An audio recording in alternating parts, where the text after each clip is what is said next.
Catholic మతపెద్ద Pope Francis అస్తమయంతో Vatican లో విషాద ఛాయలు అలుముకున్నాయి. ఆదివారం ఈస్టర్ సందేశం ఇచ్చిన పోప్ ఫ్రాన్సిస్ ఇటలీ కాలమానం ప్రకారం సోమవారం ఉదయం 7:35 వాటికన్ సిటీలోని తన కాసా శాంటా మార్కా నివాసంలో తుదిశ్వాస విడిచారని వాటికన్ ప్రకటించింది. ఫ్రాన్సిస్ శ్వాసకోశ సమస్యలు, డబుల్ న్యూమోనియా, ఫిబ్రవరి 14న ఆసుపత్రిలో చేరి 38 రోజుల పాటు చికిత్స తీసుకున్నారు. ఆపై కోలుకొని డిశ్చార్జ్ అయ్యారు. సెయింట్ పీటర్ స్క్వేర్లో ప్రజలకు స్వయంగా ఈస్టర్ శుభాకాంక్షలు కూడా చెప్పారు. ఆ మరుసటి రోజే ఆయన ప్రాణాలు కోల్పోయారు. గుండెపోటుతో ఆయన మరణించినట్లు ఇటలీ వార్తా సంస్థలు పేర్కొంటున్నాయి.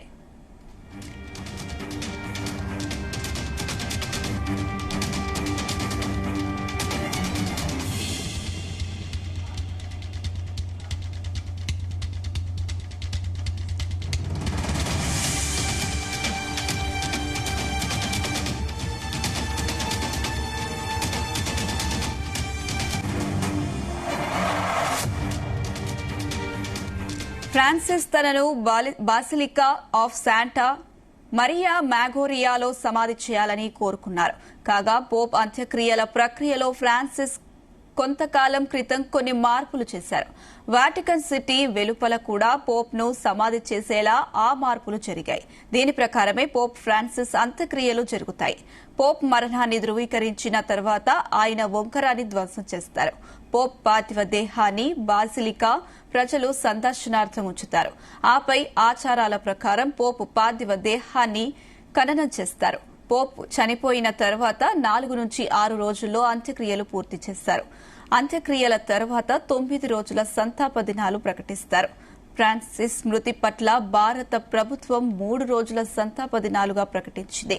ఇవాళ, రేపు అంటే మంగళవారం, బుధవారం, అలాగే ఫ్రాన్సిస్ అంత్యక్రియలు నిర్వహించే రోజు సంతాప దినాలుగా ప్రకటించాలని తెలిపింది.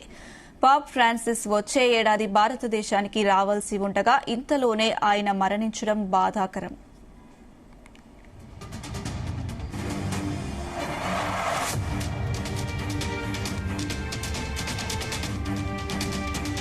అస్తమయంతో 130 కోట్ల మంది కేథలిక్లను ప్రాతినిధ్యం వహించే వాటికన్ చర్చికి తదుపరి అధిపతి ఎవరన్న దానిపై ఆసక్తి నెలకొంది.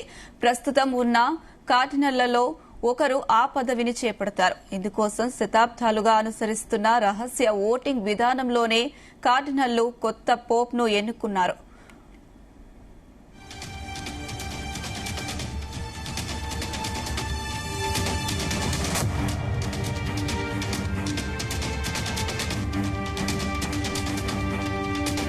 బాప్టిజం అనుసరించే పురుష కేథలిక్ పోప్ గా ఎన్నికవుతారు.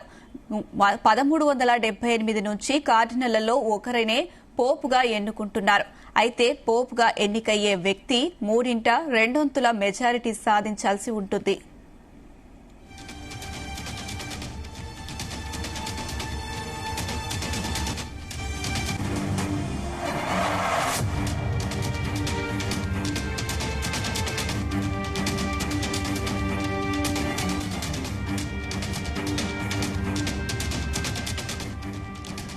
ఫ్రాన్సిస్ మరణంతో తదుపరి పోప్ ఎవరనే చర్చ మొదలైంది. తదుపరి పోప్ రేసులో ఇటలీకి చెందిన 70 ఏళ్ల cardinal Pietro Parolin, democratic republic of కాంగోకు చెందిన 65 ఏళ్ల కార్డినల్ ప్రిడోలిన్ అబోంగోలో బెసుంగు, ఇటలీకి చెందిన 69 ఏళ్ల కార్డినల్ మెట్టో పేర్లు వినిపిస్తున్నాయి. వీరితో పాటు మరికొంతమంది తదుపరి పోప్ పదవి కోసం పోటీ పడుతున్నారు. పోప్ ఎన్నికకు రహస్య ఓటింగ్ నిర్వహిస్తారు. 80 ఏళ్లలోపు వయసున్న కార్డినల్స్ ఈ ఓటింగ్ లో పాల్గొంటారు. మొత్తం 252 మంది కార్డినల్స్ లో 138 మందికి ఓటింగ్ లో పాల్గొనే అర్హత ఉంది. రోజుకు 4 రౌండ్లు ఓటింగ్ చొప్పున ఎవరైనా అభ్యర్థికి 3/2 మెజారిటీ వచ్చే వరకు ఓటింగ్ జరుగుతుంది. ప్రతి సెషన్లో బ్యాటల్ పేపర్లకు నల్లటి పొగ వెలువడే రసాయనాలు కలిపి కాల్చుతారు. ఆ సమయంలో ఏ అభ్యర్థి పేరు బ్యాటల్ పేపర్ కాల్చుతుండగా తెల్లటి పొగ వస్తుందో ఆ అభ్యర్థి పోప్ గా ఎన్నికైనట్లు. పోప్ ఎన్నికల్లో 6 భారత కార్డినల్స్ కు ఓటు వేసే అర్హత ఉంది.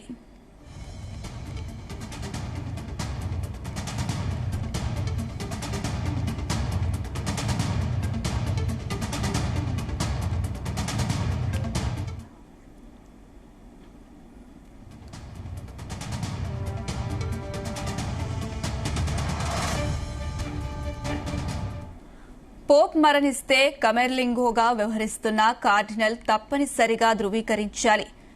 పాపల్ అపార్ట్మెంట్ సీల్ వేయాలి. కొత్త పోప్ వచ్చే వరకు ఆయనే వాటికన్ బాధ్యతలను చూస్తారు. ఐర్లాండ్లో జన్మించిన అమెరికన్ కెవిన్ ఫారెల్ కమెర్లింగో ప్రస్తుతంగా ఉన్నారు. పోప్ మరణించగానే కొంతమందికి తప్ప అందరికీ వాటికన్ పదవులు పోతాయి.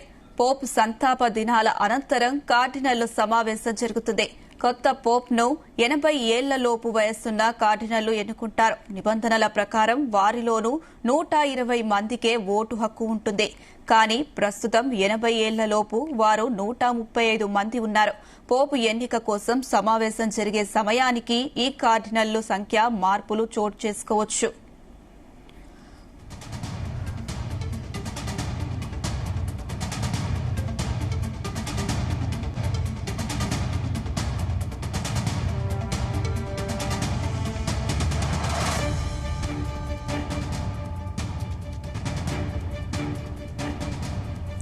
పోప్ ఎన్నికకు రహస్య ఓటింగ్ నిర్వహిస్తారు. 80 ఏళ్లలోపు వయస్సున్న కార్డినల్స్ ఈ ఓటింగ్ లో పాల్గొంటారు. మొత్తం 252 మంది కార్డినల్స్ లో 138 మందికి ఓటింగ్ లో పాల్గొనే అర్హత ఉంది. రోజుకు 4 రౌండ్ల ఓటింగ్ చొప్పున ఎవరైనా అభ్యర్థికి 3/2 మెజారిటీ వచ్చే వరకు ఓటింగ్ జరుగుతుంది. ప్రతి సెషన్లో బ్యాటిల్ పేపర్లకు నల్లటి పొగ వెలువడే రసాయనాలు కలిపి కాల్చుతారు.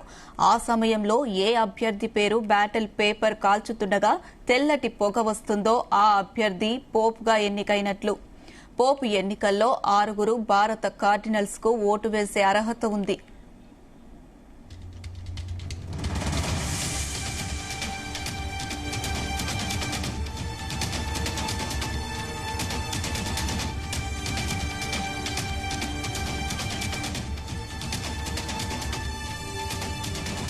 పోప్ ఎన్నికకు పూర్తిగా రహస్య విధానంలో ఓటింగ్ జరుగుతుంది.